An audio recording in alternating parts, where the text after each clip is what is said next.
agradecer inicialmente o convite feito pela Secretaria do Meio Ambiente, e estou aqui representando. Mas eu gostaria de fazer duas. Vejo aqui muitos conhecidos, muitas amizades antigas. E cadê o Miguel, que saiu aqui, falou de dinossauro. Essa coisa não pega bem para a gente que já está com uma barba assim um pouco grisalha para ser.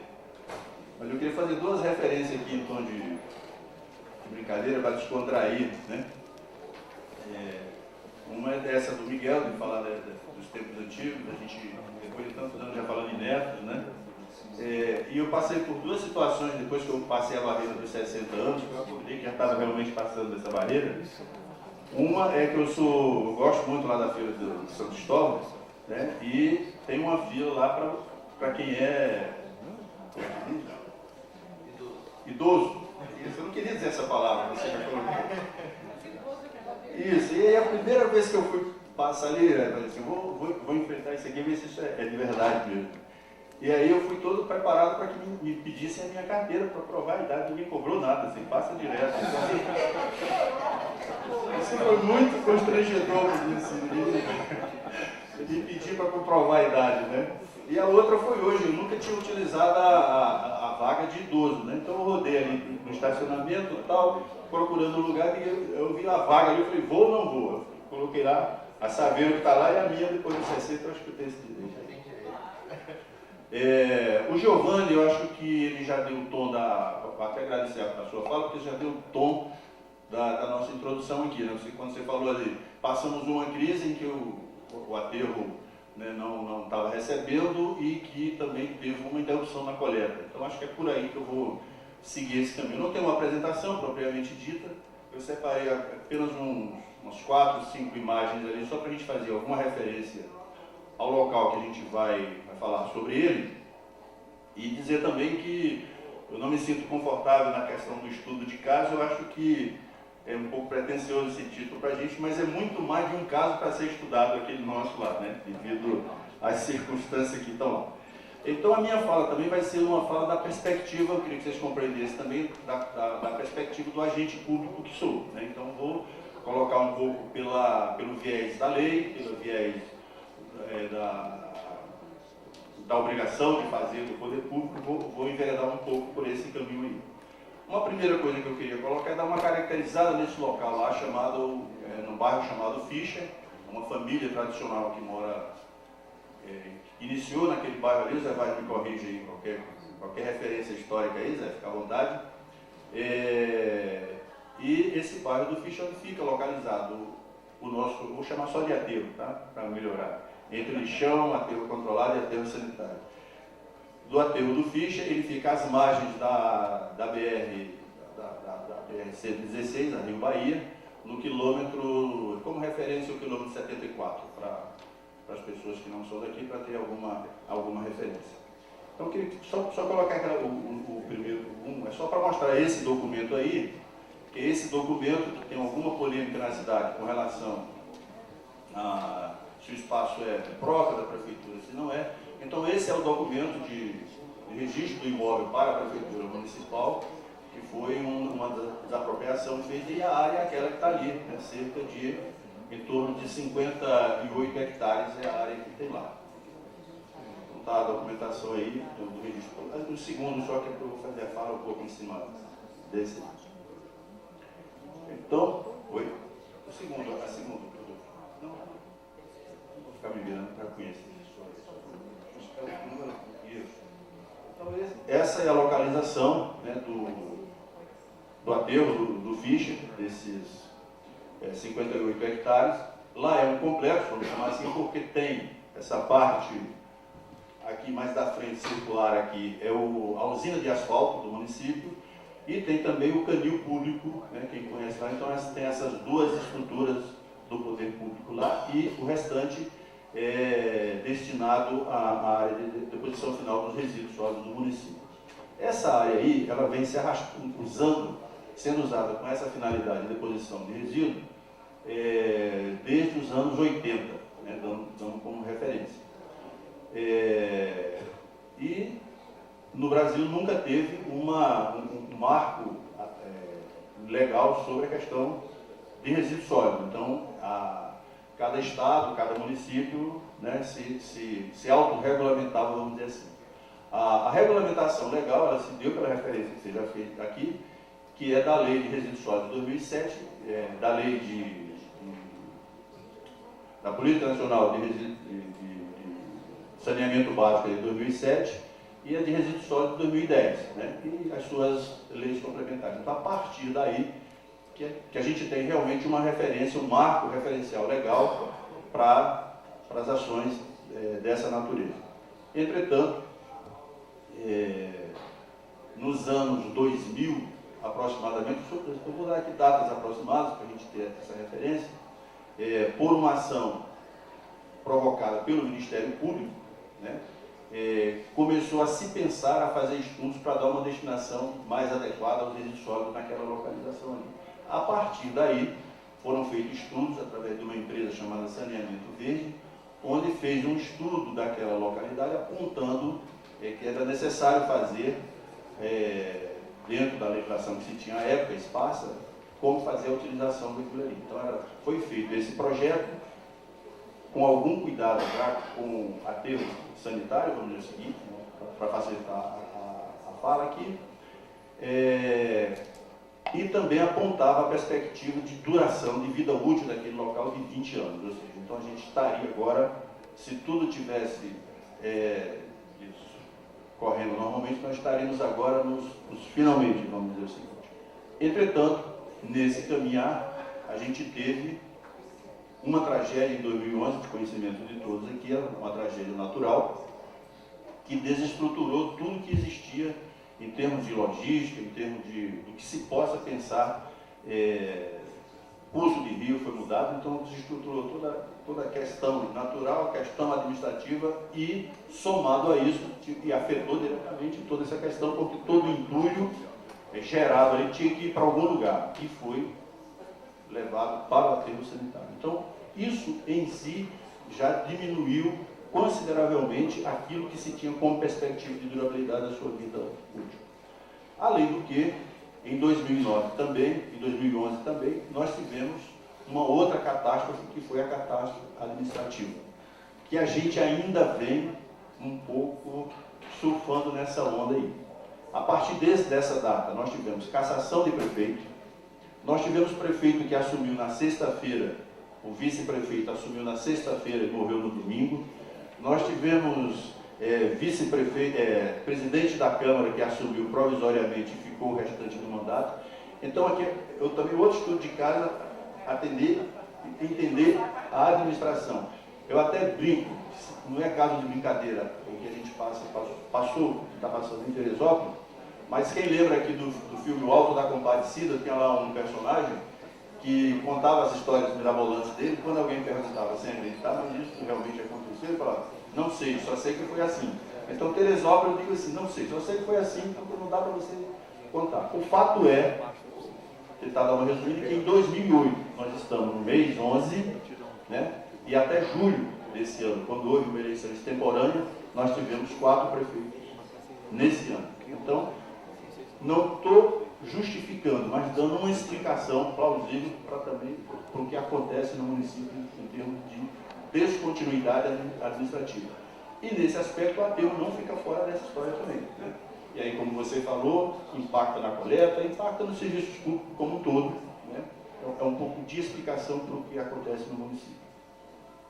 Então, nós temos essa área de aproximadamente 58 hectares, utilizada para a deposição dos resíduos sólidos no município, e o tamanho dessa encrenca são 100 hoje, valores de hoje, que já foram um pouco mais e um pouco menos.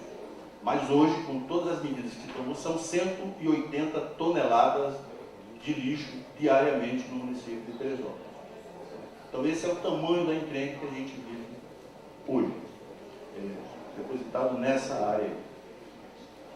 E aí, com essas interrupções, vocês imaginam, né? Lixo jogado, acumulado, as margens de rio e tal. Não vou chover uma olhada aqui, mas apenas para a gente entender a complexidade do que se vive hoje. E a descontinuidade administrativa para dar sequência a qualquer trabalho minimamente organizado, vamos dizer assim. Entretanto, em 2009, tem registros históricos aí, Em 2009, com toda essa história de aterro, de chão, aterro, de chão, aterro, em 2009 conseguiram-se transformar aquele lugar em aterro controlado. Então, com toda a situação caótica que a gente tem hoje, 2009 é um exemplo de que é possível fazer. Entretanto, qual é a questão que a gente vive hoje?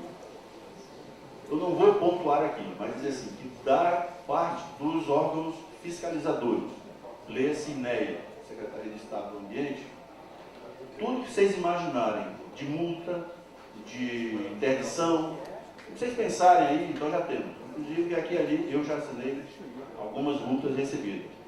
18 mil num dia, 50 no outro, então isso é a constante hoje. Da parte do judiciário, tudo que vocês imaginarem também, a gente já viu. Hoje o município é réu, né, com a ação transitada em julgado e com o TAC do Ministério Público para fazer cumprir o que está na sentença judicial. Não é que vai ser julgado, já está julgado, é réu. Dessas duas ações, nós temos a seguinte consequência. Em março desse ano, houve um desabamento de uma coluna de uma montanha de lixo numa comunidade próxima lá. Por conta disso, teve vistoria, um pouco antes disso, teve uma vistoria do INE e aquele local foi interditado. A partir daí, nós estamos funcionando até hoje com uma liminar do juiz da primeira vara. Então, nós temos hoje, da parte dos órgãos de fiscalização, tudo que vocês imaginarem, interdição. Da parte do judiciário, uma ação julgada, da qual a prefeitura é ré. Da parte da defensoria pública também, uma outra ação por conta, tanto de catadores quanto dessa população que vive no entorno. Estou aqui para expor as questões que a gente viu, para que a gente entenda porque essas 180 toneladas de lixo, ela não é gerada só por mim, tem uma pequena parte dela que vai para lá, não adianta torcer o nariz, porque esse é o lixo de cada um morador da cidade que coloca lá essa quantidade de lixo. E a partir daí, desta ação, e isso com governos transitórios, ou seja, não tem como nenhuma secretaria poder tomar uma atitude que no dia seguinte já era um outro secretário, já era um outro prefeito, já era um outro, sempre um outro, e aí recomeça toda a questão de novo, a população que sofreu o impacto. Então, quando assumiu eu estou na prefeitura desde 2009, conheço um pouco dessa história. E quando foi agora nessa eleição extemporânea, em junho desse ano, o Vinícius Clausen, que ganhou o certame com 22 votos de diferença, né? As coisas em Teresópolis são bem emocionantes, assim, não é nada fácil. A disputa foi 22 votos na última urna que saiu a decisão, né, com o candidato segundo colocado na frente o tempo inteiro. Então a decisão saiu na última urna com 22 votos de diferença. Sempre é emocionante ver em Teresópolis. E a partir daí começou-se a tomar pé da situação. Eu fui convidado para assumir a secretaria. Aí eu coloquei claramente que a primeira questão, eles gostariam de estar aqui falando de plano de saneamento, estar aqui falando de perspectiva. Claro que o aterro é parte do saneamento, mas ele tomou uma proporção tão grande que ele é um assunto central de qualquer história que se queira falar sobre gerenciamento. É isso que eu queria chegar para a gente chegar hoje para a gente bater um papo. Está assumindo o governo, a gestão Vinícius Clausen, no dia 3 de julho desse ano, no dia 4. Aliás, tem outro fato emocionante também, né?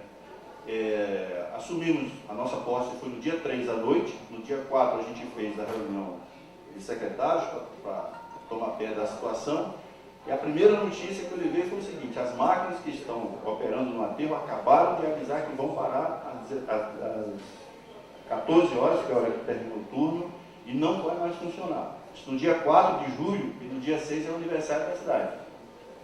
Então a gente correu o risco de passar assim uma posse, um dia do município marcante, inesquecível, com o lixo espalhado por todos os lugares. E aí chamamos o operador, assim, não, você vai parar por quê? Não, porque eu quero receber, eu recebi até sexta-feira, eu quero receber essa semana, sim, mas e o contrato? Não, não tem um contrato. Como é que você recebe? Eu recebo, mas vocês imaginam a resposta? Não, não, o operador lá não tinha contrato. Vou tentar falar um pouco disso. E essa foi a situação que nos deparamos.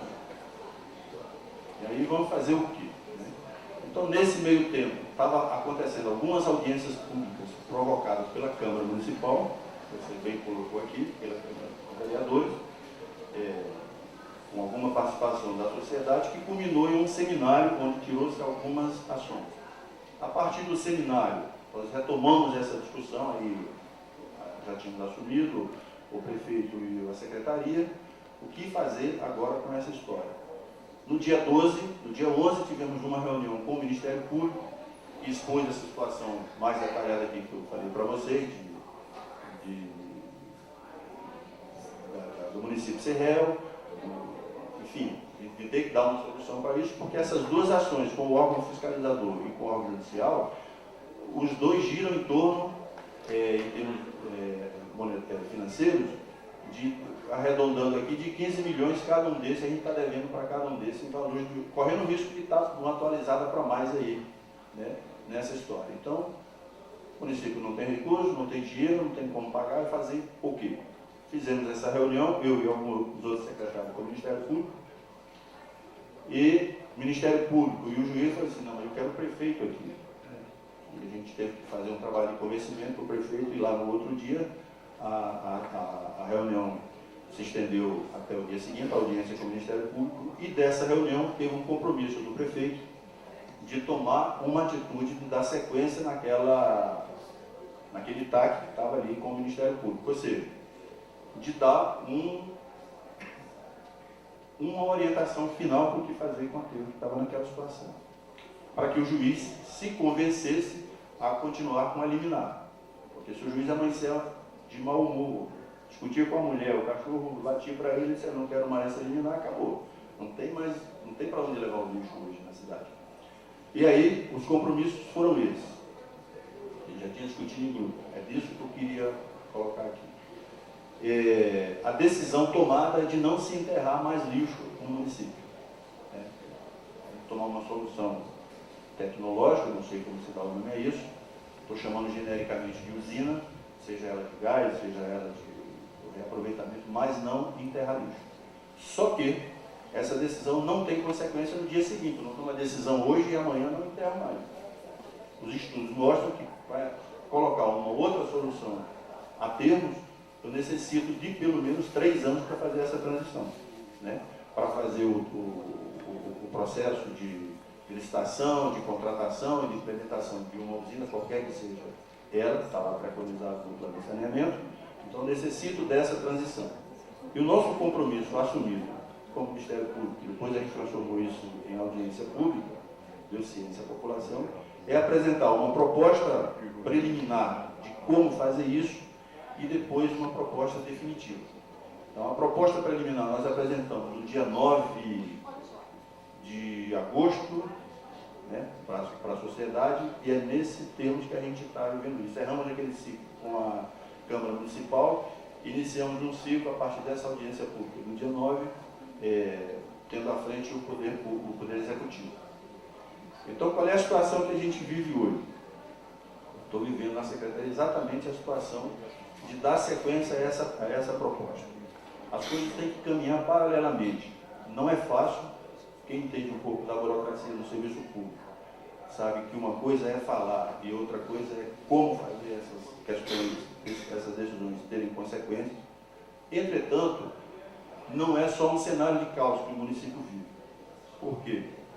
O plano de saneamento, nas suas 4 vertentes, né, abastecimento de água, esgotamento sanitário, drenagem e gerência de resíduos sólidos, já está pronto. Teresópolis nunca é pronto e ponto. Tem sempre uma vírgula para a gente continuar a história. Então, por uma questão do financiador, de financiamento, esse que a lei permite, esse plano de saneamento ele foi dividido em 2 blocos. Um bloco, por questão só financeira, de quem financiou, foi feito para abastecimento de água, drenagem e esgotamento sanitário, e um outro bloco separado, que é o de gerenciamento de resíduos sólidos, para a gente ter o plano de saneamento completo.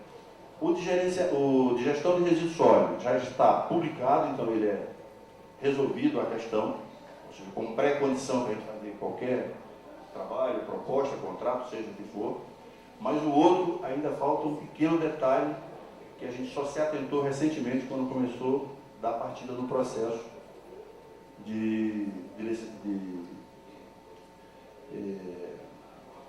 para fazer a contratação de quem lançar o edital de contratação.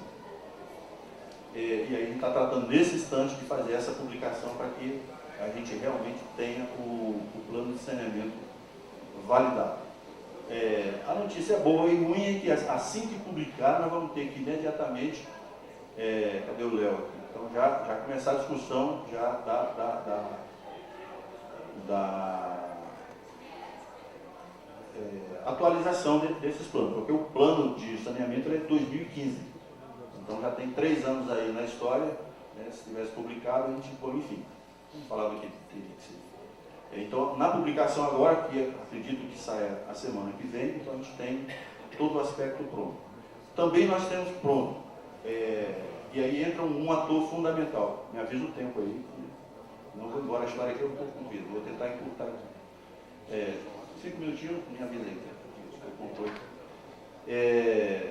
que vai ser importante o diálogo aqui com vocês, estamos se esclarecendo. A conversa aqui não tem muita. Foi dado também prosseguimento, até por uma questão de não ter capacidade técnica dentro da secretaria para elaborar um trabalho técnico para a contratação, é um instrumento também legal, que é uma proposta de manifestação de interesse. O que é isso? Qualquer empresa do setor interessado faz um estudo, né, diz que tem interesse em fazer aquele tipo de executar aquele tipo de serviço, faz o estudo técnico, obviamente obedecendo ao plano de saneamento que está estabelecido e aos outros planos, plano diretor e os planos de manejo das unidades de conservação que existem no município, e a partir daí lança esse documento. Ele será, a base seria como o termo de referência para fazer a contratação do serviço. Ao ser lançado o edital para a contratação, essa própria empresa que fez pode entrar na concorrência, mas não terá a primazia sobre essa contratação. Se ela for a vencedora, aquele custo está incluído no seu contrato. Se for um outro vencedor, tem que ressarcir aquela empresa que fez o estudo daquilo. Então, esse estudo para água e esgoto, ele está pronto. E aí o que acontece? A SEDAI entrou agora com uma ação, sempre a gente vê com fortes emoções em Teresópolis, dizendo que não aceita para sustar esse trabalho que a gente vem fazendo, porque o contrato dela é válido, contrato que não existe, já está vencido, enfim, são filigrandas jurídicas que vai atrasar o processo, dizendo que ela é o ator central, tem contrato, está valendo e vamos embora nessa história, né? Para dizer que ela não está totalmente errada, existem dois, e eu vou encerrar com essa história, existem 2 processos no município com relação à SEDAI. Um movido pelo município e outro movido pelo Ministério Público. O movido pela Prefeitura, o Judiciário achou lá um erro técnico da vírgula, não sei da onde, e mandou parar o processo, mas cabe recurso. Tipo assim, não disse que a Prefeitura perdeu, nem ganhou, mas disse assim, olha, vocês estão com algum defeito técnico, que é algum vício de origem, desculpe se tiver algum advogado aqui, não me corrija, apontou algum defeito suficiente para paralisar o processo, só que a SEDAI se valeu disso, dizendo assim, olha, vocês perderam, porque não é verdade, mas enfim, está sendo cuidado.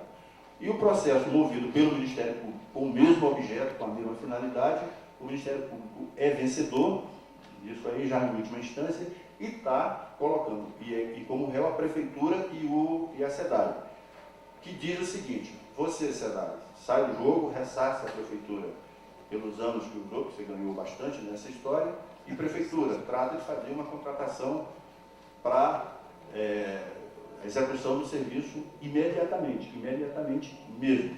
Então a gente vive nesse quadro que eu estou tratando aqui com vocês. Então, eu gostaria que a gente estivesse discutindo plano de saneamento como um todo, estratégico, e nisso aí tem outras ações que a gente está fazendo. Essas 180 toneladas de lixo, por exemplo, ela está minimizada porque nós licenciamos recentemente, que aí as pessoas não entendem, estão chamando de outro, um lixão alternativo que está surgindo em Teresópolis, não é. É uma área que pode ser feito isso, destinada para o entulho de obras. Então, o que está indo para lá são inertes, atrás do Detran ali, perto entre a FESO e Detran ali. Na Prata, muito obrigado. É próximo do outro local, mas o que está indo para lá é material inerte, com classificação dentro da lei, e é o que está minimizando um pouco o volume que está indo para o aterro. Um outro movimento que a gente está fazendo, está saindo uma lei essa semana, que o município recebe tudo isso sem cobrar nada de ninguém. Então o pessoal vai lá, joga de tudo, né? E a lei diz lá que os grandes geradores têm que, no mínimo, pagar por esse serviço. Eu não estou nem me estendendo aqui as relações, que eu sei que as outras mesas já trataram desse tema. E a gente está lançando agora, né, deve passar na Câmara nessa próxima terça e quinta, a gente está correndo contra o tempo, porque já vai ter recesso parlamentar, então a gente tem que aprovar esse ano, que é uma lei para ser cobrado dos grandes geradores, né? E aí, grandes geradores, quando você vê, por exemplo, que Teresópolis tem uma atividade agrícola muito pujante, dos primeiros, se não o primeiro do município em produção de hortaliças, de folhosas principalmente, e que essas folhosas geram um volume muito grande de resíduo orgânico que vai para o aterro, que por sua vez se transforma em chorume, né? Então, a gente está fazendo esforço no sentido de reduzir esse volume. Também estamos fazendo uma parceria, Miguel, me crucifica, Miguel, com a UFRJ, com a academia, mas está envolvendo todos os atores que estão atuando no município, exatamente para tratar um pouco dessa questão da compostagem, né? Enfim, tem algumas ações paralelas que aí durante o nosso bate-papo aqui a gente vai conversar. Mas esse é um resumo um pouco do quadro. Eu tentei ir um pouco do saneamento, um pouco do aterro em si, né, desse imbróglio que a gente vive, da questão política administrativa, e a gente espera que durante as perguntas a gente possa esclarecer mais alguns pontos. Muito obrigado, desculpe por ter me estendido. Isabel, provocadora, com a FES nós já temos um convênio e podemos desenvolver qualquer trabalho, aliás já estamos, vocês reclamam de barriga cheia, mas nós já estamos desenvolvendo nosso trabalho lá com nossos alunos. A UFRJ, que nos procurou através de um núcleo lá, que é o NIDES, e propôs um trabalho que eles já vinham fazendo aqui com o Corpo de Bombeiros e com outras instituições. O que a gente está trazendo é para o campo da formalidade. Isso aí, é um trabalho que ela já desenvolve, como outras universidades já desenvolvem em Teresópolis. Nós apenas estamos trazendo para o campo da... Aliás, o tema deles é economia solidária, mas por isso a gente está à frente, mas está passando inclusive para a Secretaria de Trabalho e Renda e Economia Solidária. Com relação a Ecoenio, que é um projeto da empresa de energia elétrica, está dentro daquele pacote de compromisso lá do Ministério Público. O problema é trabalhar no serviço público. Você está dentro lá agora, você está sabendo que do outro lado do balcão a banda toca num outro tom, né? O que acontece? Isso está firmado, vai ser feito, só que quando nós chegamos no momento de fazer termo de parceria lá com a Enel, ele tem a Enel e a Enel X, que é quem faz esse trabalho social, vamos dizer assim. Só que a Procuradoria, no seu parecer, disse, não é possível fazer esse termo de parceria com empresa privada, com o poder público, e aí nós estamos buscando uma outra alternativa para fazer isso com entidade que não tenha fins lucrativos. Para fazer esse tipo de projeto não poderia a Procuradoria, se não fundamentou lá em lei. Então a gente está na perspectiva de fazer, mas estamos buscando outra alternativa para fazer uma outra instituição da sociedade civil. A gente vai ver uma forma, uma engenharia aí, jurídica para fazer essa questão, mas está na perspectiva e vai ser feito. Com relação a transbordo, que foi perguntado aqui, é que foi dado várias alternativas nessas audiências públicas, para se fazer a transição. Acontece que nenhuma delas, o transbordo inclusive, é uma resposta para amanhã. Para eu fazer o transbordo, eu preciso de um local, onde eu vou fazer isso, e eu preciso principalmente da licença do órgão licenciador, que é o INEA. Na situação de guerra que a gente está hoje, jamais conseguiríamos essa licença com o INEA para começar a conversa. Mas aí eu teria que ir atrás de um terreno, ir atrás de não sei o que. Então, eu preciso hoje de uma solução para amanhã.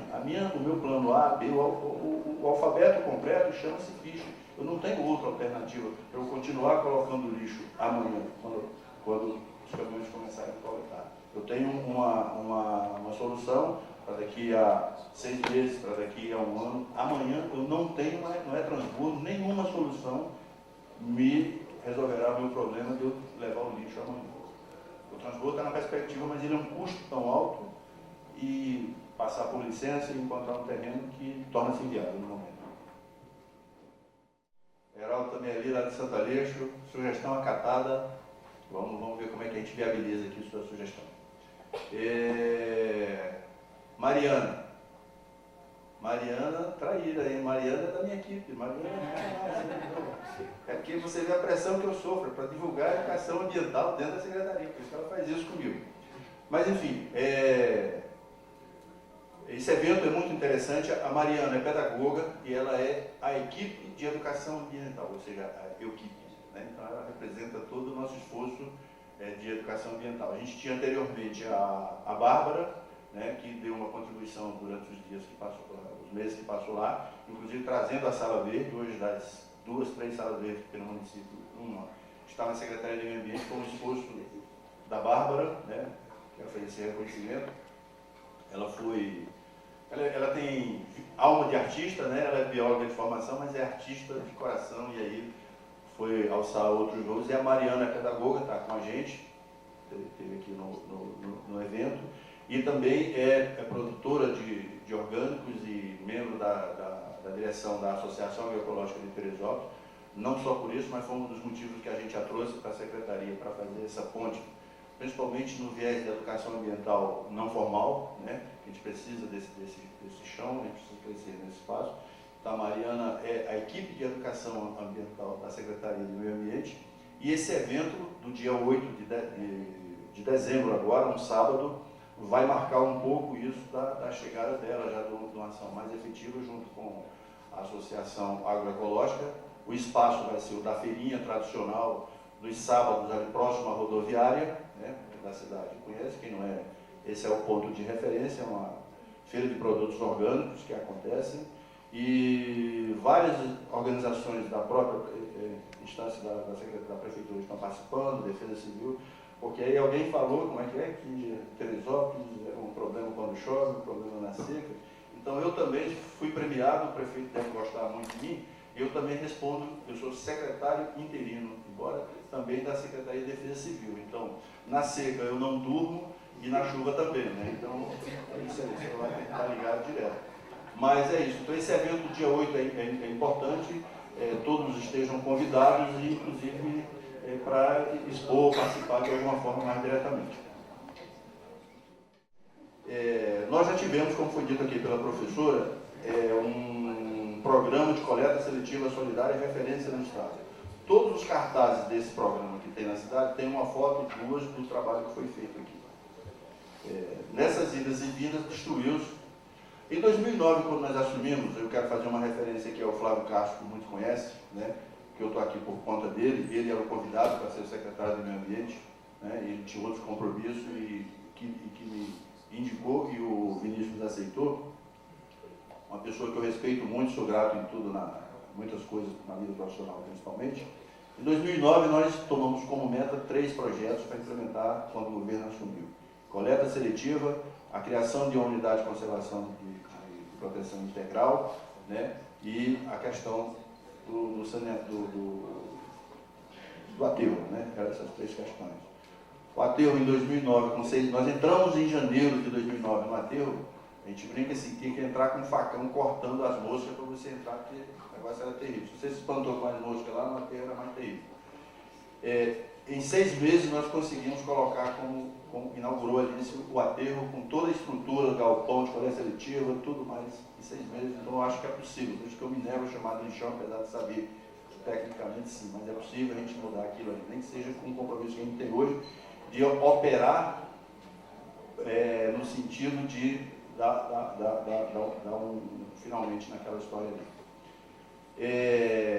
A coleta seletiva, então o aterro que a gente conseguiu com 6 meses fazer está no estado que está hoje, no chão. A coleta seletiva foi destruída. Hoje a gente está conseguindo salvar um maquinário que estava lá, eu mandei recolher, topei, tem que fazer alguma coisa, estou no sentido inverso, porque estava sendo destruído, a associação de catadores está sendo consumida por pessoas usando droga, eu tive que recolher o material para salvar o que tinha lá, 2 prensas e uma balança, o caminhão baú tive que recolher também, a gente passou por uma crise agora de combustível, e vou tentar retomar dentro dessas perspectivas que você colocou aqui. Os empecilhos são esses, administrativos, difícil da gente fazer qualquer coisa. Não estou culpando aqui a questão da lei, mas você vai na procuradoria e fala, isso não pode por isso, porque não pode fazer convênio, não sei por isso, você não pode fazer ali, e aí a gente vai ter que achar engenharia. Eu estou aprendendo, estou aceitando sugestões e vou tentando ver como é que a gente faz. Estou na perspectiva de janeiro, tem que marcar data, muda alguma coisa. Convênio com a Ecomênio, com o FLJ, e também com a FES que está lá me ajudando, enfim. Tentando sair dessa enrascada, criando a lei para cobrar dos grandes geradores, a gente tem que criar esse arcabouço legal, porque eu já há muitos anos militei também no movimento social, e sei que uma coisa é aquela vontade de a gente fazer. Eu, como cidadão, posso sugerir tudo, mas eu, quanto agente público, o meu limite é a lei, eu não posso ir além dela. Alguns vão, mas depois tem que retroceder. Então, o empecilho que eu te digo é dessa ordem administrativa, falta de recurso. Eu te dou aqui 1000 desculpas, mas assim, alguma coisa a gente está tentando fazer, que eu não vou ter tempo de falar aqui.